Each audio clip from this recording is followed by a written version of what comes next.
Hello, I have an interview scheduled. Could you help me check in? The HR representative glanced at him and said coldly, "I'm sorry, sir. Your resume doesn't meet our requirements." One sentence shattered everything he had been hoping for. His name was Ethan. He had graduated a year ago and had been unemployed ever since. That interview was the fifth rejection he received that day. He walked down the street with slumped shoulders, feeling completely drained. Suddenly, ahead of him, an elderly man using a cane slipped and fell hard onto the side of the road. People walked around him.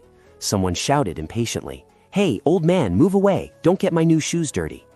Without thinking, Ethan rushed over, helped the old man up, and asked softly, "Sir, are you okay? Do you need me to take you to the hospital?"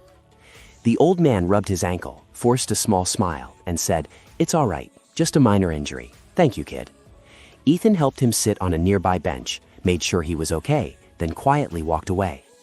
A few days later, Ethan sat in his tiny apartment staring at his computer when his phone rang. Another company had invited him for an interview. He put on the cheap suit he had ironed over and over and walked into the interview room with one last bit of hope. The interviewer flipped through his resume and said flatly, "Your experience doesn't really match what we're looking for, and your salary expectation isn't realistic." Ethan forced a smile, said thank you, grabbed his backpack, and left. As he reached the building entrance, a voice called out behind him, "Hey, kid, you look really disappointed." Ethan turned around and froze. Standing there was the same old man he had helped on the street, but this time he was wearing a perfectly tailored dark suit, with two assistants standing beside him. Ethan said awkwardly, "I'm looking for a job, but I was just rejected again." The old man smiled gently. "I remember you. You were the one who stopped to help me that day." He paused and said calmly, "You have a warm heart. You deserve respect." Turning to his assistant, he said, "Bring the interviewer to the conference room. I'd like to have a conversation about what real talent looks like."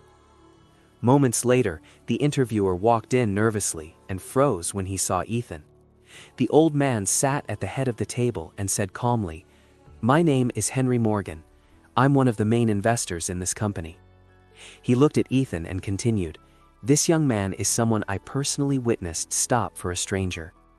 Then he turned to the interviewer. "You're allowed to say he lacks experience, but you don't get to dismiss his value with arrogance." The interviewer's face turned red as he apologized repeatedly.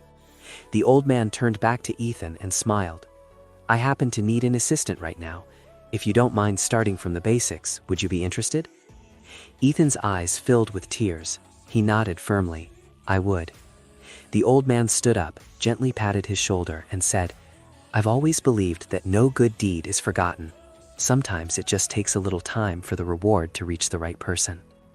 If you believe that kindness is always repaid, leave a heart in the comments."